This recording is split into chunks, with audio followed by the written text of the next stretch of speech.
A very warm welcome once again in my channel Giza Education. I am Sandeep Sharma and today students एक topic जो बहुत दिनों से बची हुई थी, मैं कुछ और कामों में उलझा हुआ था, मैं उसे बना नहीं पा रहा था। केमिकल थर्मोडायनेमिक्स के बारे में हम लोग की एक टॉपिक जिसमें कि हमारी स्पॉन्टेनिटी, एंट्रोपी, गिब्स एनर्जी और ये वाला पार्ट आज हम लोग डिस्कस करने वाले हैं। देखिए बहुत ही इंटरेस्टिंग पार्ट है, बट बिफोर दैट मैं जानना चाहता हूँ कि आपको वीडियोस कैसे लग रहे हैं। जैसे भी आपको वीडियोस लग रहे हों, अच्छे ख़राब, ज़रूर अपने कमेंट्स आप शेयर कीजिए वीडियो के नीचे। और अगर कोई दिक्कत हो, आपको एक क्लैरिफिकेशन चाहते हो वीडियो में किसी प्रकार की, तो आप उसे लिख सकते हैं। और कोई ख़ास स्पेसिफिक टॉपिक पे अगर आपको वीडियो चाहिए तो वो भी लिख सकते हैं। I will try my best. So by not wasting any more time, we will come back to our topic. Now we have discussed so far in chemical thermodynamics about the first law, enthalpy and various other state variables and functions. Now the question is that there is a limitation of first law of thermodynamics. Today we are going to start the topic from here कि देखिए first law of thermodynamics की अपनी कुछ सीमाएं हैं, अपनी कुछ limitations हैं। मसलन कि जैसे मैं एक एग्जांपल के थ्रू मैं ये समझाना चाहता हूँ। सपोज़ जैसे कि आज जो भी टॉपिक हम लोग डिस्कस करने वाले हैं, टॉपिक तो हेडिंग बाद में लिखूंगा, पहले मैं ये बता दूं कि वो टॉपिक डिस्कस क्यों होने वाली है, वाई दैट टॉपिक। जैसे कोई दो बॉडीज़ हैं, मान लेते हैं दो आइसोलेटेड बॉडीज़ हैं, एक ए है एक बी है। अगर ये ए बी बॉडीज़ को आपस में कॉन्टैक्ट में रखा जाए तो फर्स्ट लॉ मुझे ये बताएगा what will the information that will get from the first law कि एक से अगर हीट निकलेगी तो दूसरे में जाएगी। ठीक है, जितनी इससे निकलेगी उतनी दूसरे में चली जाएगी। अगर मैंने इसको आइसोलेट कर दिया है तो first law energy conservation principle work करती है। वो ये कहती है एक जगह से एनर्जी कम होगी, दूसरी जगह बढ़ जाएगी। लेकिन यार हमें इस बारे में कुछ भी पता नहीं चलता कि अगर इन दो बॉडीज़ को आपस में कनेक्ट करते हैं तो हीट किधर से किधर फ्लो होगी, ए से बी को जाएगी कि बी से ए को जाएगी, इस बारे में फर्स्ट लॉ कुछ नहीं बता पाती। यहाँ पर फर्स्ट लॉ एकदम फेल हो जाती है। वो इस बारे में इंफॉर्मेशन नहीं दे पाती कि हीट आखिर फ्लो कैसे होगी, हीट के फ्लो का डायरेक्शन, याद रखिएगा फ्लो का डायरेक्शन। ठीक है, हीट फ्लो का डायरेक्शन, हीट फ्लो डायरेक्शन, ये फर्स्ट लॉ से नहीं पता लग पाता। ठीक है, इसी के लिए हमारी सेकेंड लॉ है।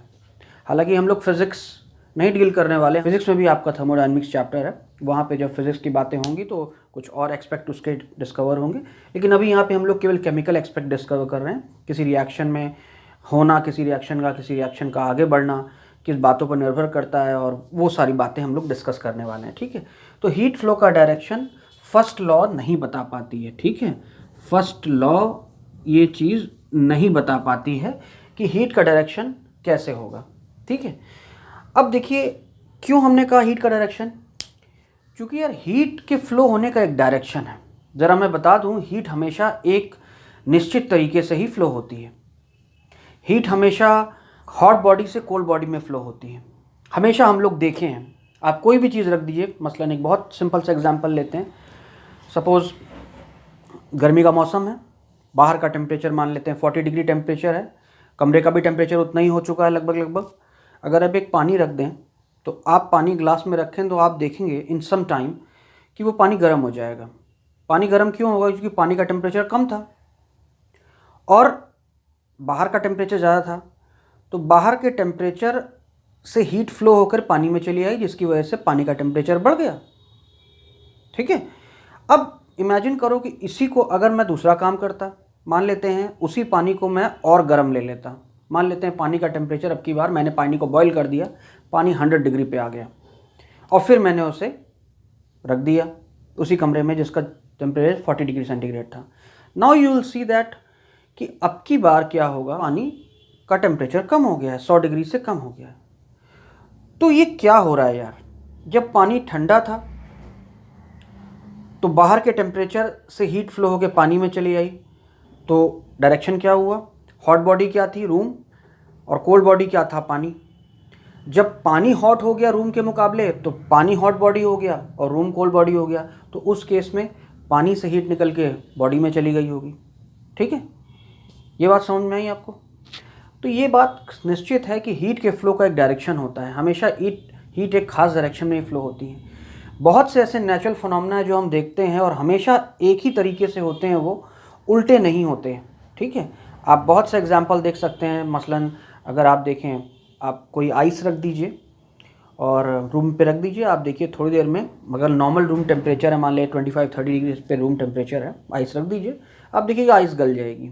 ठीक है, आपने आइस को गलते हुए अपने से देखा है। अगर हॉटर बॉडी है तो हॉटर बॉडी से कोल्डर बॉडी में हमेशा हीट फ्लो होगी, कोल्ड से हॉट में अपने से नहीं होगी। कुछ करना पड़ेगा आपको, ऐसा कोई एक्सटर्नल एजेंट, कोई कुछ ऐसा आपको वर्क करना पड़ेगा बाहर से कि वो कोल्ड से हॉट में फ़्लो हो। ठीक है, जो कि रेफ्रिजरेटर और बाकी सब चीज़ों का प्रिंसिपल है।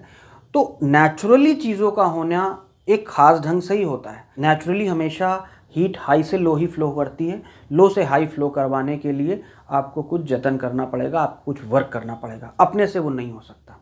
नेचुरल वो पॉसिबल नहीं है। तो अब हम लोग की टॉपिक आती है जिसको हमें डिस्कस करना है, और वो है स्पॉन्टेनिटी। तो सबसे पहले हम लोग स्पॉन्टेनिटी की स्पेलिंग लिख लेते हैं। पहले भाई देखिए, स्पॉन्टेनिटी, आई होप मैंने स्पेलिंग सही लिखी है इसकी, स्पॉन्टेनिटी। अब ये स्पॉन्टेनिटी क्या है, ये टॉपिक अपने आप में ही सब चीज़ों को क्लियर कर देगा। जो मैं अभी तक नेचुरल बार बार बोल रहा था ना, नेचुरली हीट के फ्लो होने का एक डायरेक्शन है, नेचुरली चीज़ों के होने का एक डायरेक्शन तय है, वही तय डायरेक्शन के बारे में ही हम लोग चर्चा करने वाले हैं। देखिए, spontaneity means that anything which can happen by its own. इतना जनरल की बात कर रहे हैं। ठीक है, केमिस्ट्री को हटा दो। स्पॉन्टेनिटी का मतलब, अभी तक आपके मन में स्पॉन्टेनिटी की जो भी मीनिंग हो उसको आप साफ कर लीजिए। स्पॉन्टेनिटी का मतलब होता ये नहीं होता कि तुरंत होना या ऐसा कुछ, जैसा नाम सजेस्ट करता है, देखने में लगता है स्पॉन्टेनियस, तो एकदम जैसे कि तुरंत, नहीं। स्पॉन्टेनिटी का बस इतना ही मतलब है, very simple meaning it is having anything which can happen by its own. It do not requires any external support, it's having the self capability to happen by its own. आप चाहें तो ये बात लिख भी सकते हैं, ठीक है, समझने के लिए। तो कोई भी चीज़ अगर अपने से हो सकती है तो उस प्रोसेस को स्पॉन्टेनियस कहा जा सकता है। इस प्रक्रिया को स्पॉन्टेनिटी कहते हैं। आपने देखा होगा पानी, चाहे वो तालाबों में हो, नदियों में हो, ओशंस में हो, सी में हो, एनीवे वाटर कैन बी, वो इवेपोरेट होता रहता है। गर्मी के मौसम में इवेपोरेट हो जाएगा। तो ये भी प्रक्रिया स्पॉन्टेनियस है, चूँकि अपने से हो रही है। क्या वाटर को इवेपोरेट करने के लिए आप नदी या तालाब में जाके वहाँ पे आप हीट कर रहे हैं क्या उसे? कुछ नहीं कर रहे हैं, वो अपने से हो रही है। इट मीन्स कि ये स्पॉन्टेनियस है, यानी कि कोई भी चीज़ जो अपने से हो रही है वो स्पॉन्टेनियस है, बस इतना ही मतलब है। अब ये ध्यान रखना, नोट इट डाउन, वो अपने से हो रही है, बस इतना ही बात की जा रही है। अब वो धीमे हो रही है कि तेज हो रही है, मतलब ही नहीं होता यार। कोई भी चीज़ अपने से हो रही है तो इसके दो तरीके हो सकते हैं। या तो चीज़ कंप्लीटली अपने से हो रही होगी, आपको कुछ भी ज़रूरत नहीं पड़ेगी उसको मदद करने की, या फिर आपको बहुत थोड़ा सा ट्रिगर करना पड़ेगा, थोड़ा सा स्टार्ट देना पड़ेगा। एग्जाम्पल के थ्रू आप समझिए, जैसे आपको कोयले को जलाना है, कागज़ को जलाना है, तो बस दिया सलाई लगाने की देर है। आपने माचिस लगाई, जैसे ही आपने माचिस लगाई वो जलने लगेगा। तो आपने बस ट्रिगर किया, आपने बस स्टार्ट दिया है। तो ऐसी बहुत सी प्रक्रिया होते हैं जहाँ पे थोड़ा सा स्टार्ट दो और फिर अपने आप होने लगती है। और ऐसी बहुत सी प्रक्रिया हैं जहाँ स्टार्ट भी देने की ज़रूरत नहीं है। जैसे एसिड और बेस को साथ लाओ, जैसे ही दोनों को साथ लाओगे ना, दोनों खट से आपस में रिएक्ट कर जाएंगे और न्यूट्रलाइज करके सॉल्ट बना देंगे। ये बहुत तेज़ी से होगा। एक ऐसी प्रक्रिया भी देखते हैं जिसमें बहुत वक्त लगता है। सपोज़ आपने कोई लोहा बाहर छोड़ दिया, समय के साथ मॉइस्चर एटमॉस्फेयर में संपर्क में आने पे आप देखेंगे उसमें जंग लग जाएगा ना, रस्टिंग ऑफ आयरन। ये भी प्रक्रिया अपने आप हो रही है। तुम खर्च कर रहे हो क्या? अपने से ही वो हो रही है। आप you are not doing anything whatsoever. तो ये सारी प्रक्रिया, एक प्रक्रिया बहुत धीमे हो रही है, चूँकि आप रस्टिंग एकाएक नहीं हो जाती, 2 दिन में नहीं हो जाएगी, रस्टिंग होने में समय लगेगा। लेकिन एसिड बेस का रिएक्शन तुरंत हो जाएगा। तो एक प्रक्रिया बड़ी तेज हो रही है, एक प्रक्रिया बड़ी स्लो हो रही है। तो अब स्पॉन्टेनिटी की बेस्ट डेफिनेशन हमारे पास आ रही है कि anything which can happen either by its own और it needs a very small initiation, a very small trigger in start. और वो प्रक्रियाएं, ऑल दोज फिनोमेना जहाँ पे ना तो वो अपने से हो सकती हैं, ना ही वो ट्रिगर करने से हो सकती हैं, उनको रेगुलर होने के लिए आपको बाहर से ही फोर्स लगानी पड़ेगी। एक छोटा सा एग्जांपल आप देख सकते हैं। मान लेते हैं ये बॉल अपने आप ऊपर रखी हुई है। अब ये चुपचाप यहाँ पे स्टेबल है। आपने इसको थोड़ा सा किक किया, ये अपने आप अब नीचे उतरती चली जाएगी, ठीक है, ये बॉल नीचे चली जाएगी, ठीक। लेकिन इसी बॉल को ऊपर चढ़ाने के लिए ऐसा तो है नहीं कि आपने इसको हल्का सा किया तो ये ऊपर चढ़ती चली जाएगी, नहीं, ऊपर जाने के लिए आपको रेगुलर इस पर वर्क करते रहना पड़ेगा, ऊपर लेकर आना पड़ेगा, ठीक है।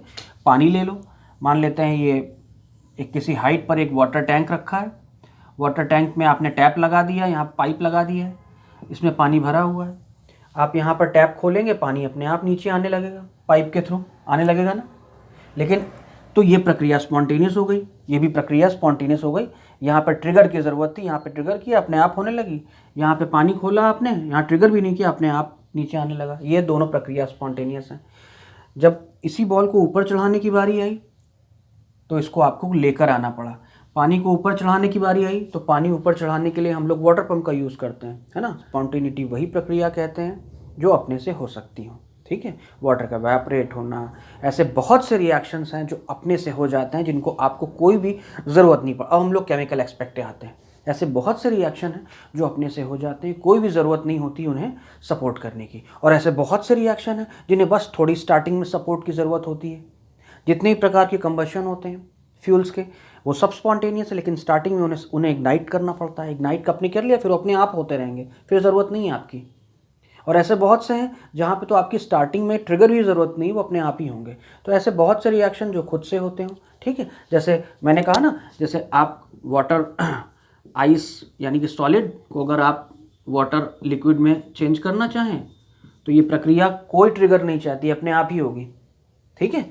आप मान लेते हैं कि आप लिक्विड को गैस में देखना चाहते हैं, मान लेते हैं जितने भी पानी जो वाटर सरफेस से निकल के इवेपोरेट हो जाता है वो H2O लिक्विड से H2O गैस में कन्वर्ट हो जाता है। ये भी प्रक्रिया, यहाँ पे कोई ट्रिगर की ज़रूरत नहीं है, ये अपने आप हो सकती है। कुछ जगह पे आपको ट्रिगर की ज़रूरत है, जैसे आपको कोयला जलाना है, ठीक है। कोयले को हम लोग कोल कार्बन लिख लेते हैं, ऑक्सीडाइज करेंगे CO2 बन जाएगी, ठीक है। तो यहाँ पर ये अपने आप होगा, ये सॉलिड होता है, ये गैस होगी और ये भी गैस होगा, ठीक है। तो यहाँ पर ट्रिगर करना पड़ रहा है, यहाँ ट्रिगर भी नहीं करना पड़ रहा, यहाँ ट्रिगर करना पड़ रहा है, बस स्टार्टिंग देना पड़ रहा है और फिर ये अपने आप होगा, ठीक है। चलिए ये बात तो क्लियर हो गई कि स्पॉन्टेनिटी क्या है। Spontaneity means a process which can happen either by its own और आफ्टर अ स्मॉल इनिशिएशन, ठीक है। और नॉन स्पॉन्टेनियस वो हो गए जो ना तो अपने से हो सकते हो और ना ही स्टार्ट देने पर भी हो सकते हो। उनको करवाने के लिए आपको रेगुलर एक्सटर्नल वर्क करना ही पड़ेगा, ठीक है। अगर स्पॉन्टेनिटी है, बहुत सी नेचुरल प्रोसेस ऐसी हैं जो अपने से हो सकती हैं, जो अपने से हो रही हैं, तो वजह क्या है, उनके पीछे कौन सी फोर्स एक्ट कर रही है, what is the driving force behind that spontaneous process, what is there behind, जो उन्हें ऐसा होने पर मजबूर कर रही है, जो उन्हें होने के लिए पीछे से फोर्स अप कर रही है। तो अब हम लोग इसी की चर्चा करने वाले हैं कि स्पॉन्टेनिटी अगर है तो है क्यों, व्हाट आर द रीजंस, है ना। We are going to decide the factors और रीजंस, फैक्टर्स और रीजंस कि क्यों प्रक्रिया स्पॉन्टेनियस है, ठीक है। सबसे पहला काम तो ये कर लेते हैं यार कि वो सारी प्रक्रियाएं जो स्पॉन्टेनियस हैं जरा उनको चेक करते हैं, चेक करके देखते हैं क्या होता है। मैं 2 रिएक्शन आपके सामने लिखता हूँ, आप जरा देखिए। अब की बार मैंने उन रिएक्शन की चर्चा की है, लेकिन अब की बार मैं क्या करूँगा कि मैं उनका थर्मोकेमिकल इक्वेशन भी साथ में लिखूँगा। थर्मोकेमिकल का मतलब कि इक्वेशन लिखने के बाद आपको इंथैल्पी का भी इंफॉर्मेशन देनी है कि इंथैल्पी निकली है कि लगी है, ये सब बताना है आपको। एमोनिया का फॉर्मेशन लिखते हैं, N2 + H2 गिव्स NH3, ठीक है। बैलेंस कर लेते हैं इसको, 2 नाइट्रोजन ने 2 कर दिया, 6 हो जाएगा, 3 हो जाएगा, ठीक है। ये अमोनिया का, अगर हम लोग इसकी इंथैल्पी देखें तो पाते हैं इस रिएक्शन की जो इंथैल्पी होती है वो होती है -92.4 किलोजूल पर मोल, ठीक। तो ये रिएक्शन जो अपने से हो रहा है, आपको कुछ भी करने की ज़रूरत नहीं है, अपने से होता है, ये स्पॉन्टेनियस रिएक्शन है। देखें जरा इसकी प्रॉपर्टी क्या है। अरे यार इसमें तो हीट निकली है, माइनस का मतलब एक्सोथर्मिक रिएक्शन है, हीट इवॉल्व हुई है। एक और देखते हैं, H2 + O2 gives H2O। Water और ऑक्सीजन का जरा हम लोग देखते हैं, इसमें देखते हैं जरा एंथैल्पी कितनी, ये भी एक स्पॉन्टेनियस रिएक्शन है, अपने से हो सकता है, ठीक है। तो पाते हैं इसमें यहाँ पे 286.2 किलो जूल पर मोल। बैलेंस कर लेते हैं इसको। अरे ये भी एक्सोथर्मिक है, बाप रे बाप। अभी मैं चाहूँ तो यहाँ पे 3-4 रिएक्शन और लिख लूँ, सब एक्सोथर्मिक हैं, स्पॉन्टेनियस है, यानी स्पॉन्टेनियस है और एक्सोथर्मिक है। तो अब मैं बस कहने ही वाला था कि मिल गया reason, I got the reason. Enthalpy जिनकी घटती है, क्योंकि इंथैल्पी यहाँ घटी है, हीट यहाँ निकली है, इवॉल्व हुई है, इसका मतलब ये रीज़न है। इसका मतलब स्पॉन्टेनिटी का रीज़न पता चल गया मुझको। स्पॉन्टेनिटी का रीज़न ये है कि यार इंथैल्पी डिक्रीज़ होती है। देखो यहाँ डिक्रीज़ हो रही है। और भी रिएक्शन मैं चाहूँ तो लिख दूँ, मैं अब एक तीसरा रिएक्शन भी लिख दूंगा। आप कहेंगे यही कार्बन जो भी बार बार मैं बोल रहा था, कार्बन का बर्न होना, कोयले का बर्न करते हैं, मान लेते हैं CO2 बनता है, पता है यहाँ पर 395 किलो जूल पर मोल, और ये भी माइनस इसकी इंथैल्पी। अरे बाप रे बाप, 3 रिएक्शन हमारे सपोर्ट में आ गए। और भी ऐसे रिएक्शंस हैं। तो बस मैं लिखने ही वाला था, यानी मुझे एक रीज़न पता चल गया। क्या रीज़न पता चला? Decrease in enthalpy. क्या पता चला? Decrease in enthalpy. याद रखिए, यानी ये एक रीज़न मेरे स्पॉन्टेनिटी का पता चला। यानी मैंने देखा कि जो रिएक्शन स्पॉन्टेनियस हैं, ये सब रिएक्शन स्पॉन्टेनियस अपने से हो रहे थे। हमने देखा क्या हो रहा है इसमें, देखा हमने हीट इवॉल्व हो रही है। इसका मतलब मुझे लगा कि इंथैल्पी में जो कमी होती है यही स्पॉन्टेनिटी को फोर्स अप करती है। ये इंथैल्पी में कम होना, और वास्तव में हम कई जगह देखें तो बात समझ में भी आती है। यार पानी, आप ये देखिए, मैं इसको फिजिकल फिनोमेना में देखता हूँ। पानी यहाँ है, यहाँ से पानी फ्लो होकर नीचे आ रहा है, तो आप ये बताइए कि यहाँ पे पानी की एनर्जी ज़्यादा थी, पोटेंशियल ग्रेविटेशनल, यहाँ पानी की एनर्जी कम हो गई, हाइट कम हो गई उसकी। तो अगर आप देखिए तो ये जब नीचे आया तो ये प्रोसेस स्पॉन्टेनियस है ना, पानी ऊपर से नीचे अपने आप आएगा, आपको कुछ करने की ज़रूरत नहीं, नीचे से ऊपर ले जाने के लिए ज़रूरत है, ऊपर से नीचे अपने आप आएगा। यहाँ एनर्जी ज़्यादा थी, यहाँ एनर्जी कम है, तो एनर्जी कम हो गई ना। तो एनर्जी का कम होना, इंथैल्पी का कम होना, इंथैल्पी घटना, एनर्जी घटना। आपने केमिकल में ये चीज़ें पढ़ी हैं कि एनर्जी का घटना चीज़ों को स्टेबल बनाता है।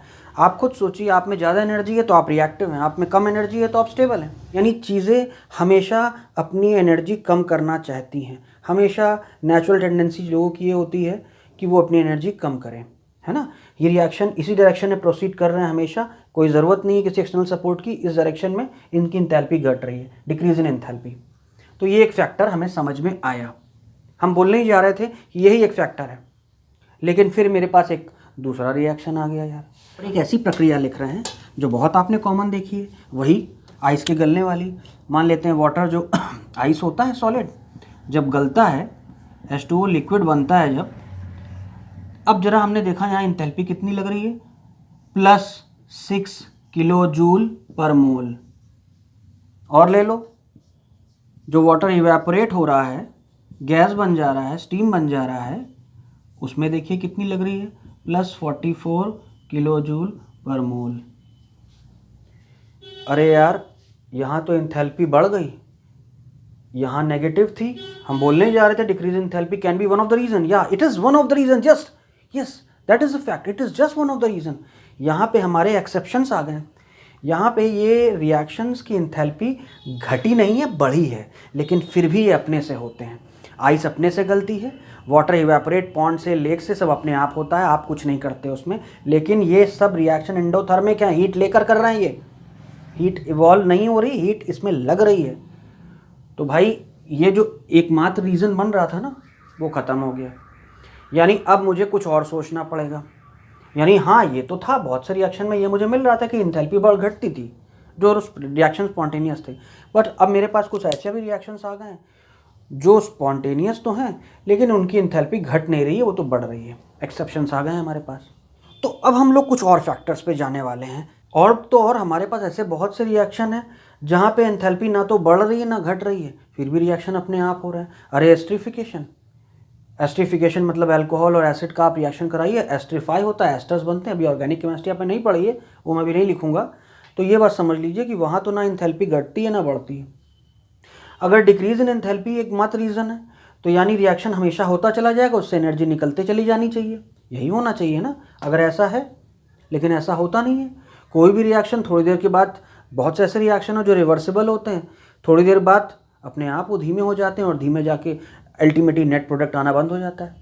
जो आपने केमिकल इक्विलिब्रियम पॉइंट कहा है, रिएक्शन वहीं तक जाते हैं, तो वो कंप्लीट क्यों नहीं होते?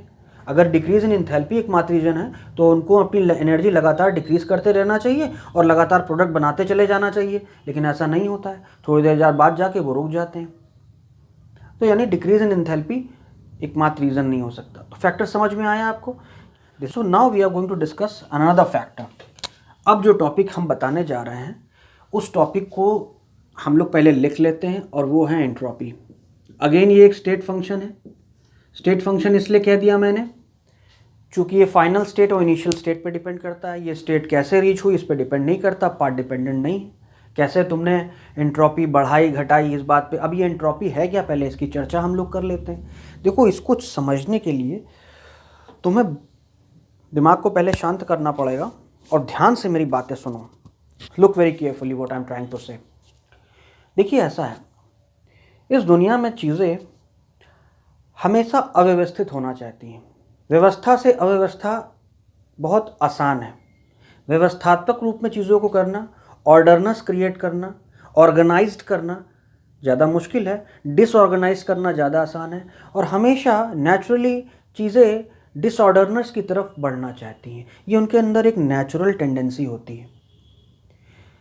एक केओस, एक अव्यवस्था, एक रैंडमनेस हमेशा उन्हें प्रेरित करती रहती है। मतलब मैं क्या कहना चाहता हूँ, आप समझिए। इसको समझना है एंट्रोपी को, तो आप ये समझिए, एंट्रोपी एक्चुअली मेजर है डिग्री ऑफ रैंडमनेस या केओस नापने का, कि कोई चीज़ कितनी अव्यवस्थित है, कोई चीज़ कितनी डिसऑर्डर्ड है। जो चीज़ ज़्यादा डिसऑर्डर होगी हम लोग कहेंगे उसकी एंट्रोपी ज़्यादा है। जो चीज़ कम डिसऑर्डर्ड होगी हम लोग कहेंगे उसकी एंट्रोपी कम है। तो what is entropy? Entropy is the measure of degree of randomness. ठीक है, measure of degree of randomness. मैंने कहा मेरी राइटिंग बहुत अच्छी नहीं है, आपको एडजस्ट करना पड़ेगा, बट मैं जो समझाना चाहता हूँ उसमें मैं पूरा प्रयास करता हूँ। Measure of degree of randomness. ठीक है, अब बड़ी आसानी से समझ सकते हो यार। मान लेते हैं ये एक रूम है, बहुत आसानी समझ में आ जाएगा। ये एक रूम है, इस रूम में एक टेबल है, एक चेयर है मान लेते हैं। ठीक है, इस पर एक लैंप रखा हुआ है। एक लैंप बना लो, मान लेते हैं इस प्रकार से एक लैंप बना लो। लैंप रखा हुआ है और यहाँ एक बेड पड़ा हुआ है। बेड पे शीट पड़ी हुई है, पिलो पड़ी हुई है। ठीक है, इस तरीके से यहाँ पे एक पंखा है। ठीक, अब ऐसा करो, पंखा बहुत अच्छा नहीं बना लो। अब ऐसा करो यार, और यहाँ पर इस टेबल पे यहाँ बुक्स लगी हुई हैं, एक बुक दो बुक कैसे करके बुक्स लगी हुई हैं। ठीक, बड़ा व्यवस्थित नज़र आ रहा है ना, बहुत ही व्यवस्थित नज़र आ रहा है। अब इसको अव्यवस्थित करना है, यानी मुझे पता है कि तरीका क्या है। देखो, व्यवस्था करने का तरीका क्या है कि बेड पर चादर होनी चाहिए, चादर पर पिलो रखी हुई है, पंखा अपनी जगह पे है, ये टेबल है, टेबल पे लैंप होना चाहिए, लैंप की जगह टेबल पे है, बुक्स की जगह भी टेबल पे है, चेयर है। अब ऐसा करो यार, ये लैंप उठा के यहाँ रख दो, चादर उठा के ज़मीन में फेंक दो, पंखा तोड़ के यहाँ रख दो, पिलो को यहाँ फेंक दो। तो ये वाला रूम ज़्यादा व्यवस्थित नज़र आ रहा है या वो वाला रूम जिसमें मैंने ये सब चीज़ें करने को कहा है? तो जिस रूम में अव्यवस्था ज़्यादा हो गई, मैं कहूँगा कि उसकी एंट्रोपी ज़्यादा हो गई। वो ज़्यादा अव्यवस्थित है, वो ज़्यादा डिसऑर्डर्ड है।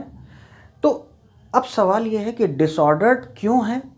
डिसऑर्डर्ड इसलिए है क्योंकि यार डिसऑर्डर्ड होने की टेंडेंसी ज़्यादा होती है। आप खुद सोचिए, इसको इस तरीके से व्यवस्थित करने का तरीका बस एक है। बेड पे तकिया होनी चाहिए, चादर होना चाहिए, टेबल पे लैंप होना चाहिए, बुक्स होनी चाहिए, चेयर बगल में लगी होनी चाहिए, सब कुछ ऐसा होना चाहिए। यही एक मात्र तरीका है इसको अरेंज करने का। इसको डिसअरेंज करने का, इसको डिसऑर्डर्ड करने का 50 तरीका है। चादर उठा के यहाँ रख दो, लैंप उठा के यहाँ रख दो, बदल दो, चेयर उठा के ऊपर टांग दो, पंखा उठा के नीचे टांग दो। ठीक है, बेड को खड़ा कर दो। डिसऑर्डर्ड करने के ज़्यादा तरीके होते हैं हमेशा से। ये तो मैंने आपको एग्जाम्पल दे रहा हूँ, नेचुरली भी ऐसा पॉसिबल है। अब मैं एक बहुत छोटे एग्जाम्पल से आपको समझाता हूँ तो आपको और अच्छे समझ में आएगा। ये बहुत बुकों में एग्जाम्पल दिया हुआ है। मैं एक काम करता हूँ, मेरे पास 2 कंटेनर हैं। एक कंटेनर ये है और एक कंटेनर ये है, ठीक है। मान लेते हैं इसमें हीलियम भरी हुई है और इसमें नियॉन भरी हुई है, ठीक। ये मैंने इसलिए कहा हीलियम और नियॉन क्योंकि ये दोनों इनर्ट गैसेस हैं। इनर्ट गैसेस वो होती हैं जो आपस में रिएक्ट नहीं करती हैं, ठीक है। ये इसमें हीलियम भरी हुई है और यहाँ पे नियॉन भरी हुई है, ठीक है। अब तुम ये बताओ, इसमें से अगर कभी मैं थोड़ा सा मॉलिक्यूल्स निकालता हूँ तो मुझे हीलियम के ही मिलेंगे, इसमें से जैसे निकालता हूँ तो मैं नियॉन के मिलेंगे। ज़्यादा ऑर्डर्ड वे में, ज़्यादा ऑर्गेनाइज्ड वे में है ये, ठीक है। अब मैं काम करता हूँ, इनमें दोनों में छेद करता हूँ, दोनों को एक पाइप से जोड़ देता हूँ। अब पाइप से जोड़ देता हूँ तो देखिए ये हीलियम इधर से आने लगेगी और नियॉन उधर से आने लगेगी। थोड़ी देर बाद ये इंटरमिक्सिंग हो जाएगी। ये डिफ्यूजन है, ये स्पॉन्टेनियस प्रोसेस है, ये अपने आप होगी, तुम्हें कुछ नहीं करना है। देखो अपने आप इंटरमिक्स हो जाएगी। थोड़ी देर के बाद तुम देखोगे तो तुम पाओगे यहाँ हीलियम भी होगी और यहाँ नियॉन के भी पार्टिकल होंगे। मान लेते हैं हीलियम पार्टिकल है और नियॉन के पार्टिकल भी हैं। मेरे पास 2 पेन होते हैं अलग अलग, तो मैं दिखाता भी। तो थोड़ी देर बाद, ये फर्स्ट केस है। सेकेंड केस में आप देखेंगे कि जब आपने इनको कनेक्ट कर दिया है, पहले केस में जो आपने कनेक्ट नहीं किया था और सेकेंड केस में जो आपने कनेक्ट कर दिया है, तो स्थिति क्या होगी, हीलियम यहाँ पे आपने कनेक्ट नहीं किया था, ठीक है, और यहाँ कनेक्ट कर दिया तो आपने पाया यहाँ हीलियम प्लस नियॉन है और यहाँ भी हीलियम प्लस नियॉन है। यानी जैसे ही आप थोड़े से निकाल के मॉलिक्यूल्स निकालेंगे तो आप ये नहीं कह सकते यार इसमें हीलियम ही होगा, या नहीं कह सकते आप कि इसमें नियॉन ही होगा, ठीक है। लेकिन यहाँ ऐसा था, यहाँ तो आपने देखा कि ये चीज़ अपने आप हुई ना, तो डिसऑर्डरनेस अपने आप बढ़ गई, क्योंकि ये प्रक्रिया है, ये हमेशा होता है। डिसऑर्डरनेस की तरफ हमेशा नेचुरल सिस्टम मूव करने की कोशिश करता है। गैसेस को आपने फैलने की जगह दी, जहाँ तक आपने फैलने की जगह दी, इस गैस के पास पहले यही कंटेनर था। मिक्स होने के बाद अब इस गैस के पास ये भी कंटेनर है और इस गैस के पास भी ये कंटेनर है। मैंने चूंकि इनर्ट गैसेस ली हैं तो ये आपस में रिएक्ट तो कर नहीं रही हैं। अगर रिएक्ट कर रही होती तो कुछ और बना दी, तब तो कुछ और केस हो जाता। तो ये देखा आपने कि आपने मौका दिया और गैस, तो ये बात आपको समझ में आई कि गैस में ये प्रॉपर्टी तो है बहुत ज़्यादा कि वो बहुत ही ज़्यादा डिसऑर्डर्ड होना चाहती है। तुम गैस को इतने में रखोगे और गैस को इतने बड़े कंटेनर में रखो, जितना आप मौका देंगे उतना ज़्यादा वो मूव करेगी, उतना जितनी फ्री स्पेस देंगे उसकी रैंडमनेस बढ़ती जाएगी। तो अब आप एक चीज़ याद रखिए कि सॉलिड, लिक्विड और गैस, आप समझिए। मैं एक एग्जांपल लेता हूँ, सिंपल सा एग्जांपल मैं वाटर का लेता हूँ, सबसे बेस्ट काम करेगा। आइस है यहाँ पे, ये वाटर हो गया है और ये स्टीम हो चुकी है, ठीक है। मान लेते हैं ये आइस थी, ये आइस थी, ये वाटर हो गया आपका और ये आपकी स्टीम हो गई। अब आप सबसे पहले आइस को देखिए। आइस के पार्टिकल्स एकदम एक दूसरे से बॉन्ड हैं, ठीक है, बहुत टाइटली एक लैटिस बना के रखे हुए हैं, एक दूसरे टाइटली बॉन्ड है, चुपचाप अपनी जगह बैठे हुए हैं, कोई वाइब्रेशन नहीं है, कोई मूवमेंट नहीं है। तो सबसे कम एंट्रोपी इसकी होगी, क्योंकि इसमें रैंडमनेस सबसे कम है। रैंडमनेस जितनी कम होगी, मूवमेंट जितना कम होगा, जितना स्टेबल होगा सिस्टम, उतनी कम एंट्रोपी होगी। यहाँ देखो वाटर में, जब ये वाटर बन गई तो वाटर में ये सॉलिड आइस के पार्टिकल्स जब ये गल गए, वाटर बन गए, तो ये ज़्यादा आसानी से मूव कर पा रहे हैं, थोड़ा और इन्होंने जगह, तो इसमें थोड़ी सी रैंडमनेस बढ़ गई है ना। वाटर में सॉलिड के मुकाबले ज़्यादा रैंडमनेस है। फिर इसी को तुमने अगर स्टीम में कन्वर्ट कर दिया तो स्टीम के पार्टिकल तो यार अब वो गैस बन गए, अब तो कहीं भी चले जाएंगे वो, उनमें क्योस बहुत बढ़ गया, वो कहीं भी मूव कर सकते हैं, they are free to move, they are having complete freedom to move anywhere they like. So it means that gas would be having more freedom, more randomness, more entropy. जितनी रैंडमनेस उतनी entropy, ठीक है। तो entropy एक ऐसी चीज़ है जो directly proportional है रैंडमनेस के, ठीक है। यानी जितनी रैंडमनेस होगी उतनी ज़्यादा एंट्रोपी होगी। तो सबसे ज़्यादा अगर एंट्रोपी का डिक्रीजिंग में रेट देखूं तो गैस की एंट्रोपी सबसे ज़्यादा होगी, लिक्विड की उससे कम होगी और सॉलिड की सबसे कम होगी, है ना। ये बात समझ में आई आपको। तो आप याद रखिए, अगर कोई चीज़ सॉलिडिफाई से लिक्विड हो रही है तो एंट्रोपी बढ़ रही है। यानी अब मैं आपको दिखा रहा हूँ कि एंट्रोपी कहाँ कहाँ बढ़ रही है और कहाँ कहाँ वो घट रही है। आप समझिए इस चीज़ को। H2O सॉलिड से H2O लिक्विड बन रही है, तो यहाँ पे क्या हो रहा है भाई, एंट्रोपी बढ़ रही है। क्यों? सॉलिड में एंट्रोपी कम थी, इसके पार्टिकल्स थोड़े से टाइटली बाउंड थे, कम फ्री थे। यहाँ ये पार्टिकल ज़्यादा फ्री हैं, ज़्यादा केओस हो गया, ज़्यादा मूवमेंट हो गया, ज़्यादा रैंडमनेस हो गई। ज़्यादा एंट्रोपी हो गई, ठीक है। और इसी प्रकार से H2O लिक्विड में अगर देखें तो यहाँ आप पाएंगे H2O अगर ये गैस में कन्वर्ट हो रहा है तो एंट्रोपी और बढ़ जाएगी। लिक्विड से ज़्यादा कन्वर्ट गैस में होने पर वो ज़्यादा एंट्रोपी होगी। तो सॉलिड की एंट्रोपी सबसे कम होगी, लिक्विड किससे ज़्यादा होगी, गैस की सबसे ज़्यादा होगी, ठीक है। आई होप ये बात समझ में आई। तो ऐसे बहुत से, तो यहाँ पे अगर आपको कोई दिखाई देता है और बताऊँ तो यहाँ पे कोई कहेगा इसकी में एंट्रोपी बढ़ी की घटी तो आप कहेंगे बढ़ी, यहाँ पे कहेगा बढ़ी की घटी तो आप कहेंगे बढ़ी, ठीक है। और एग्जाम्पल आप ले सकते हैं, मान लेते हैं कोई चीज़ अगर एटम से गैस बन रहा है तो गैस बन रहा है तो इसका मतलब एंट्रोपी बढ़ रही है। ऐसे बहुत से एग्जाम्पल हैं जो आप देख सकते हैं जहाँ पे आप बता सकते हैं कि एंट्रोपी बढ़ रही है कि नहीं बढ़ रही है।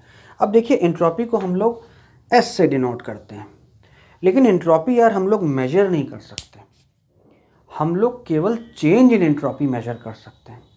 हम ये बता सकते हैं कि कितना चेंज आया है।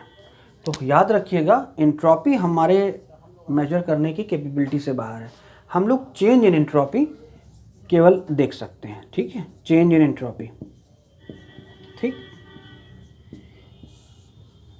ये बात समझ में आई आपको। अब उन एग्जाम्पल्स को देखते हैं और देखते हैं कि क्या चेंज इन एंट्रोपी का कोई फ़र्क पड़ रहा है उसमें, जो रिएक्शन एंथैल्पी से नहीं क्लियर हो रहे थे। जैसे यही वाला था, ठीक है, जैसे ये वाला था, इसमें +6 किलो जूल थी, इसमें +6 किलो जूल आ रही थी, किलो जूल पर मोल, और यहाँ पर 44 किलो जूल पर मोल आ रही। एंथैल्पी से तो समझा ही नहीं पा रहे थे इसको। तो जरा इन दोनों में देखते हैं, सॉलिड से लिक्विड में कन्वर्ट हो रहा था, लिक्विड से गैस में कन्वर्ट हो रहा था, तो ये दो रिएक्शन में एंट्रोपी बढ़ रही है।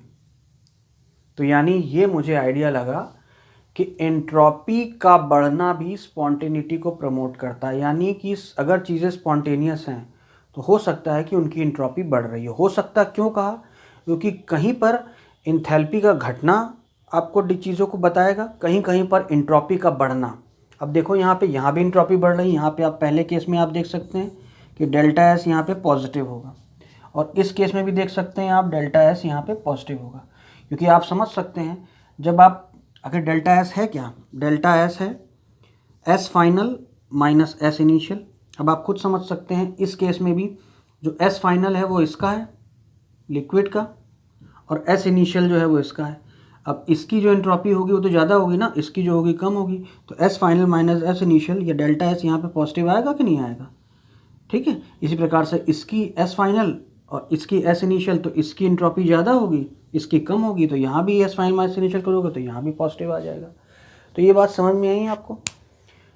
तो अब हमारे पास दो क्राइटेरिया हो गए यार स्पॉन्टेनिटी को डिसाइड करने के।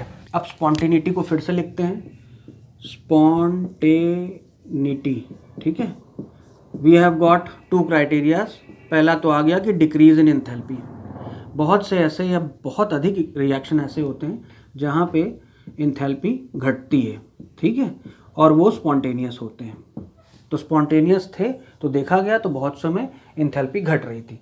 और सेकंड कि एंट्रोपी उन रिएक्शंस की बढ़ती है, या तो अगर वो एंथैल्पी घट नहीं रही है तो फिर एंट्रोपी बढ़ रही होगी, एंट्रोपी ऑफ सिस्टम इंक्रीजेस, ठीक है।